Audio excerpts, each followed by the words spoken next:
This is the heart of the electrical system. There's two 100 amp hour batteries. They are golf cart style batteries, and that's the only way they can fit that direction between the seats. You can see there's a main shutoff, a fuse, and a LIBIM charging system, which I'll talk about later. First, I had to remove the center console and the metal brackets that mounted it to the floor. Like everything else in the van, I had to level this before I could mount the box to the floor. So there's a piece of wood up front and some shims made with the rattle trap in the back. And the cable you see, that's part of the parking brake system, so that gets to stay there. First off, I needed a good ground system, so I disconnected the hold down for the brake cable and ground down to bare metal so to have a real good contact for the ground. I used a copper metal strap and this L bracket to be the main ground for the batteries direct connection, and the copper strap goes to the front of the box for other ground connections. So the ground strap was screwed down in 3 different locations to the chassis, and even more rattle trap shim to raise that box up to get it level. So with a good solid ground connection, I then needed to bring the power from the alternator to the battery box from the front. I had to lift the rug in order to get to the floor. There was a drain hole in the floor that I used to bring the cable through. Unfortunately, they put a heater duct directly over that drain plug hole. With the heater duct out of the way, the drain plug hole was easy to get to. So I heated a large piece of metal to melt the heater duct so that the cable had room, and as usual, I screwed up the first time and put it in the wrong place. And here's the cable with its protective wrap around it underneath the heater duct. So I have the positive and negative connection.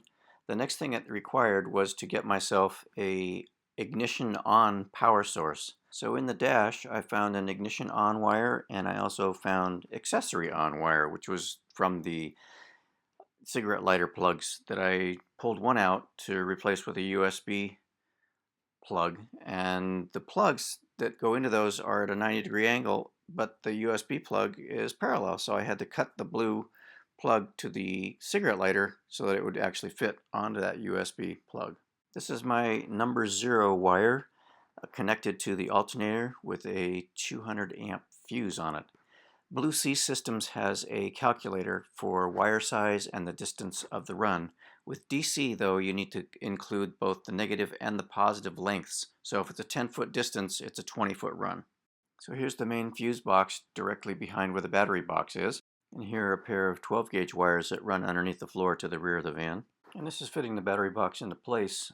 I made a mistake when I made this. I used 1/2-inch plywood for the back, and I should have used 3/4 inch because it's a little bit flimsy with the equipment I put on it.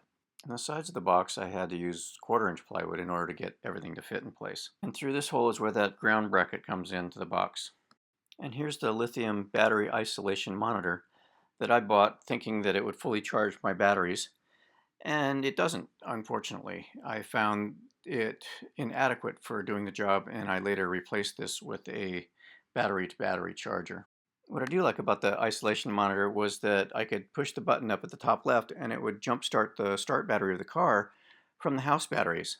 At the time I bought it, it was significantly cheaper than a B2B battery charger, which is the main reason, cost, was why I bought this.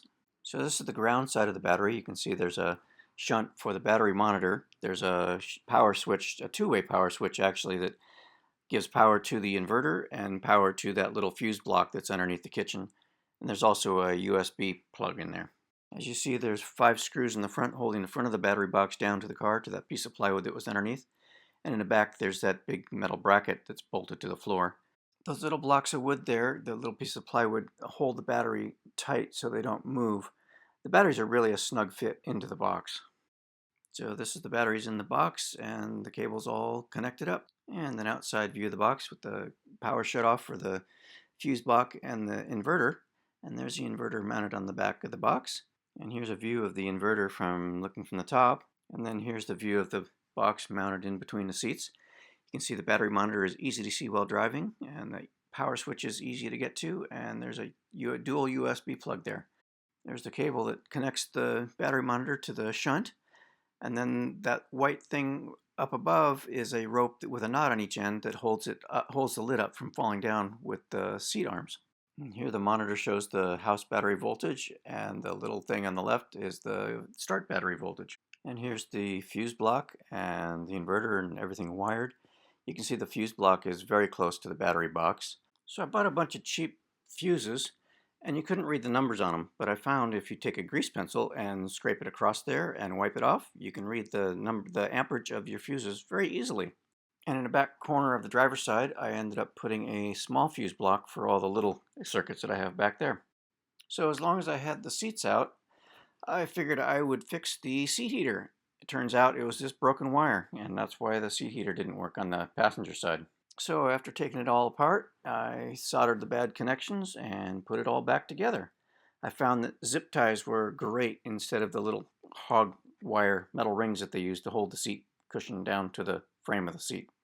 So before I started the van conversion, the driver's side quarter panel window decided it wanted to fall out. So I took the window to a bunch of metal shops, metal fabricators, and asked if anybody could make me a metal window that would be the same shape as my window. And everybody said, "No, we can't do that." So I ended up doing it myself. I managed to get the shape pretty darn close. The curve wasn't quite exact, but it did pretty well. After a couple of years, though, it seemed something went on and it was leaking. So I ended up taking that metal window out and putting the glass window back in. Because of space limitations, I didn't have room for fancy brackets to connect the cutting board to the kitchen in terms of a bracket that would hold it up. So I ended up putting a lot of time into fabricating these little brackets and carving up a shelf bracket. But as it turns out, I ended up just using a stick of wood that does a great job. Next up, I made a drawer for slipping underneath the kitchen and had a very important purpose. Unfortunately, I found that corked bottles in elevation leak. And here's the 2-burner stove fired up. And here's the 3-section bed that folds into a couch forward or rear. When the rear lifts up, I can then access the storage compartment in the back. Used a welding clamp to hold the door on. I eventually ended up just taking that door off. Here's a forward-facing couch and a rear-facing couch. There's the front folded up and the front folded all the way to the back, and I could actually make a platform out the back door. I even made a stand for that, but found that it was not something I ever used. Here's a forward-facing couch, and this is a 3-inch Thermarest mattress topper, and once that's on, I needed a vent to allow the refrigerator to breathe, so I built this. For the little latches, I put these little super magnets to keep them from letting that little latch move around. Here's a couple of storage drawers underneath the bed. And there's some drawer guides that they slide on, and they slide out full length. Unfortunately, the knobs bumped into other things. Murphy was definitely working here overtime.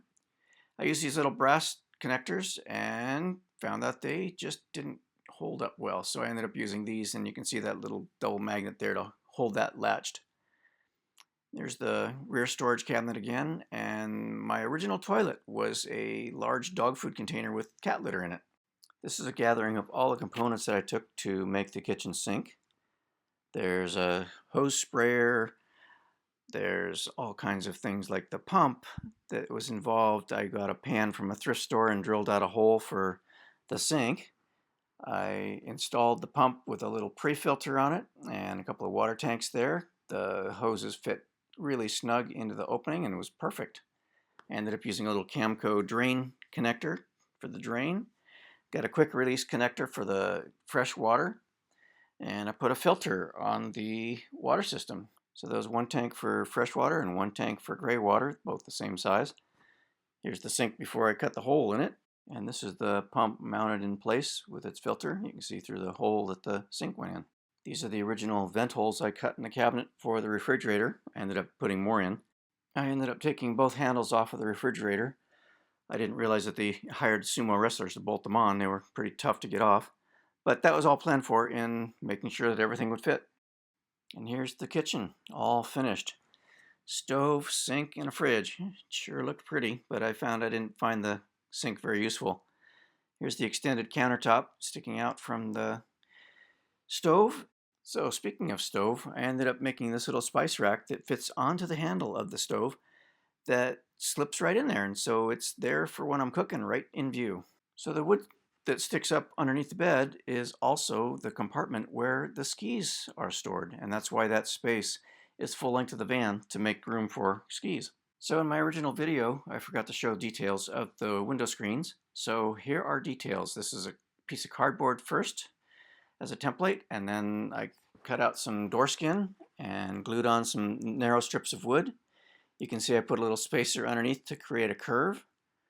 After I did that, then I put the top on there and the top and the bottom, glued it all together. And then I made these little swing little pads that swing up to lock the screens into place. They do get put in from the outside, and then this latches on the inside to hold them tight against the window frame.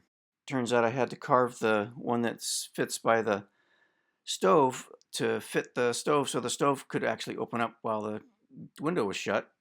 I used Sikaflex construction adhesive to glue the screens to the frame. I used some welding clamps to hold it tight, and then used a putty knife to spread the Sikaflex, and then trimmed it with a razor blade after it was done. They fit pretty snugly into place, and I just recently discovered that there's some expanding foam that I could stick onto the edge that would expand after I put it in and completely seal up the gap that the mosquitoes were using to get in. I also ended up trimming off a corner of the countertop in order to fit with the screen. Next up are window curtains, and I saw someone do something similar to this. I used a wooden block. In order to hold the front pole close to the ceiling, I made this little tongue that attached to the ceiling over the kitchen and put a little eye screw in there so that the tent pole could slip through there and then hold it close to the ceiling to keep the drapes close to the ceiling for good light blocking. If you look closely at this block, you'll see that there's different size diameters to the tent pole. The small part, I was able to drill a hole that would allow me to slip the pole through partway, but it would stop where the pole was larger, whereas the other part, I could drill a larger hole and slide the pole all the way through the block. This little piece of metal has threads on it, so I put a small screw through there that goes into the end of the pole to hold that end of the pole in place. The head of the bolt is on the other side of that piece of wood. And here are the full-on blackout curtains I got from Costco, double layered, and it does a really great job at keeping the light out. For the back, originally I just used some tubing to keep the curtains in place, which I later replaced with tent poles as well. And here you can see how far down the curtains come against the kitchen.